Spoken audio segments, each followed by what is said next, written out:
Unfortunately, today I'm feeling a little sick. I'm feeling a little sick of you not knowing how much you can spend in retirement. But in all honesty, I am feeling a little bit sick today, but I still wanted to make this video to show you how much you could spend if you hypothetically had a $2 million portfolio. And I should start by saying, I don't know if this couple actually can afford to retire based on how much they have saved, how much they want to spend, their life expectancy, all these different things. So we're going to go through all the variables first and see what's possible and see if they're even on track for retiring on the timeline and the lifestyle that they want. And then we'll make the tweaks from there to make sure that they are confident in the retirement plan before they actually pull the trigger and leave their work. All right, so looking at the software here, we've got our good friends John Sample and Mary Sample. Believe it or not, these are not real people.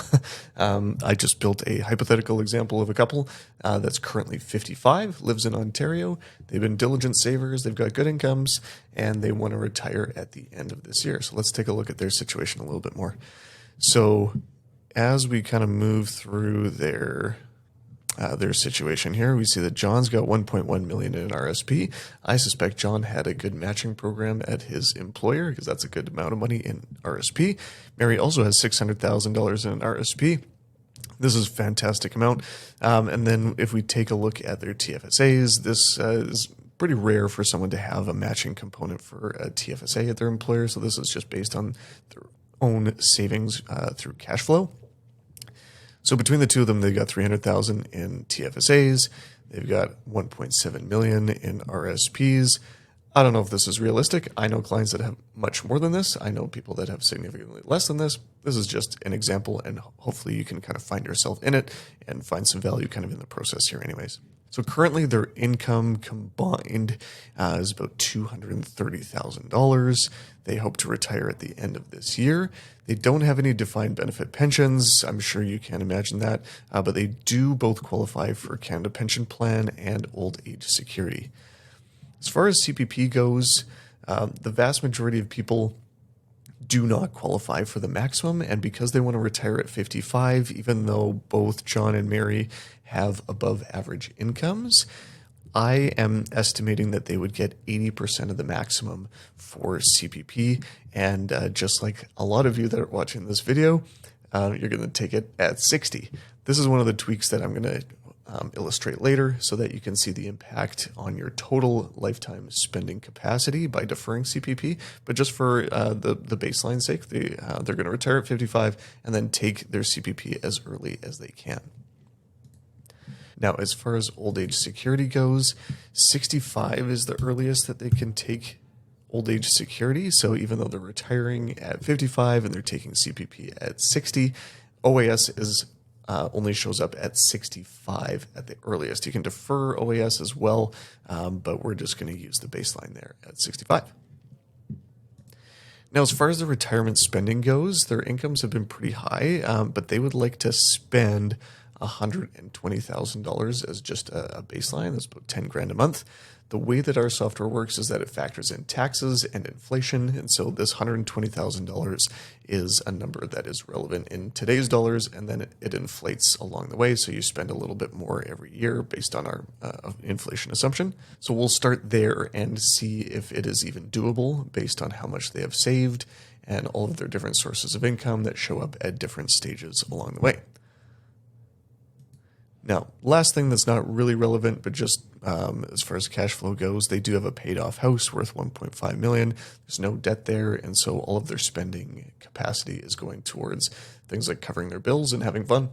So let's take a look and see what other assumptions that we need to bake into their retirement plan. Okay, so we're going to assume that they will live to age 90. Maybe that's too late. Maybe that's too early. Who knows? 90 is the year that we typically use. Inflation figure, yes, inflation has been much higher than this in the very, very recent past, but this is the figure that I use from the FB Canada Assumptions Guidelines. It's a reasonable estimation of forward-looking inflation from here, so this is the number we use. Now, on the spending front, I'm not going to worry about their pre-retirement spending because they're hoping to retire in a few months here, and anything extra that they have, any savings after retirement, I'm going to assume they just spend it. So if for some reason they have more than enough spending capacity, I'm not going to say they continue to build their net worth from there. It just gets spent on an annual basis. Now, as far as a rate of return goes, I am assuming that they are relatively conservative investors. They are 60-40, so that's 60% stocks, 40% bonds. We have it broken down between some Canadian, US, and international, and the associated rate of return for each of those asset classes. And I'm assuming that they work with an advisor that charges 1%. Maybe that's the bank, maybe that's someone else. Clients at my firm who have assets over $2 million don't pay 1%, they pay less than that. But this is just a very common situation for many Canadians, so I'm just going to put that in there so you can see. And then after retirement, we kind of keep it the same. 60-40, again, 60% stocks, 40% bonds in this breakdown of allocations there. So now let's take a look and see what's possible. Maybe they can't retire actually with this amount of money, and we'll take it from there. All right, here we are at our initial stage of seeing what's possible. So they currently have $2 million, and by the end of the year, if we get straight line returns, kind of at their assumed rate, they project it to have just shy of 2.1 million by the end of the year. However, to meet that spending goal plus an inflation figure, from here on, they would need a total of $2.8 million to do that. So that means that they're about $750,000 short of their retirement need. So let's take a look and see what kind of tweaks that can be made and to see what kind of impact that would have on their ability to retire with the lifestyle that they want.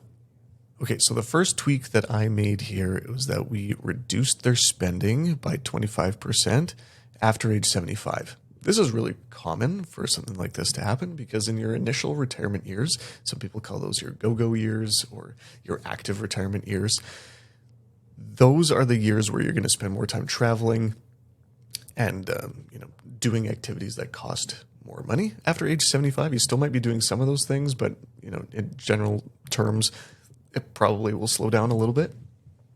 And so at age 75, I have a 25% reduction in spending. So that stretches things out a little bit. So because of that reduction in spending, they only need to have $2.5 million as a total goal for that amount of spending need. And so now their shortfall has been reduced by over $300,000. We're still kind of in a gap there. So let's take a look at the next tweak that we can make to make sure that they don't run out of money at the amounts that they're looking at by the time they're in their 90s. Okay, the next recommendation that I made was to take their CPP later at age 70. Now, I know this is sacrilegious for many people that see CPP as a thing that you got to take early, you got to take it at 60. Just take a look at my comments in the videos where I explain the concept of taking it later. You can do whatever you want, totally fine. But taking CPP later increases your spending capacity. It just does. Because you're able to front load the spending of your own money, and then CPP shows up as your backstop for longevity. Yes, sure, if you're going to die at 70, you're in great shape. But if you're actually going to die on a timeline that's realistic based on data and your life expectancy, CPP as your longevity backstop allows you to spend more of your money up front when you're healthy and enjoy it. Taking CPP later is not about trying to maximize your spending in your 90s. It's about trying to maximize your spending early so that you don't have to worry about money later. You've got more money later by deferring CPP. So by deferring CPP to 70 in both of their cases, they now are reducing their shortfall by a significant amount. So now there is still a shortfall in their case, but it is under $300,000. So let's do a couple more tweaks and see where we get from there.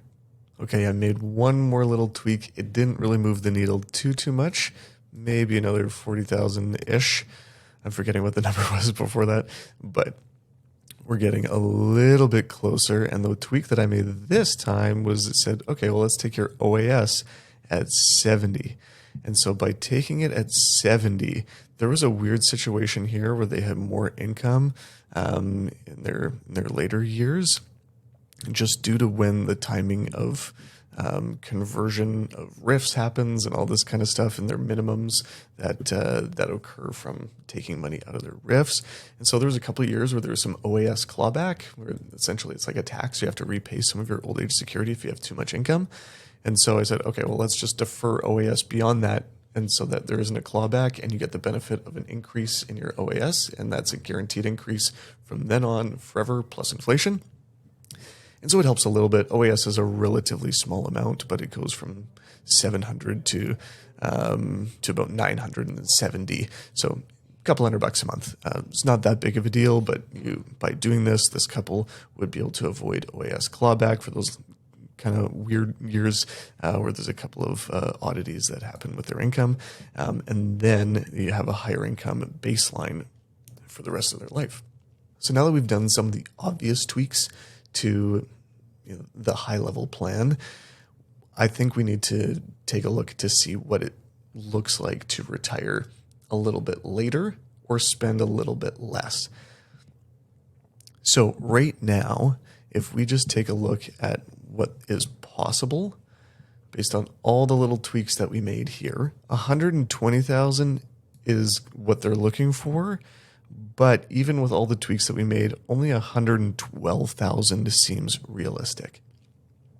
So that is a tweak that could be made here, and you might be watching saying like, my goodness, this is ridiculous. Yes, just spend a little bit less money. You're probably not going to live to 90, all these different things. Yes, absolutely. But this is just for illustration's sake, so hopefully you're bearing with me on this. But reducing your spending in the early years, and then again, there would be a 25% reduction from there. That seems to be the number that would work decently well. So this would be taking a haircut of about $8,000 a year. Maybe that's your warm vacation, or just being a little bit tighter on the budget month to month. It's totally possible.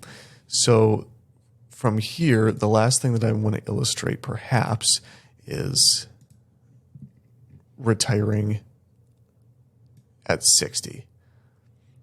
What does that do? Pushing retirement back by 5 years really seems to be the silver bullet in this case.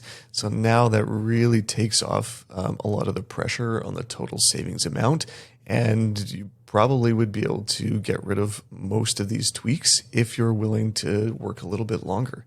So retiring a little bit later avoids the situation of burning the candle at both ends. So by that I mean when you retire a year earlier, that means you have less employment income for 1 year, and you are withdrawing from your savings for an additional year. So you kind of get 2 years of buffer there by working an extra year. And so in this case, retiring 5 years later stretches things out a little bit more.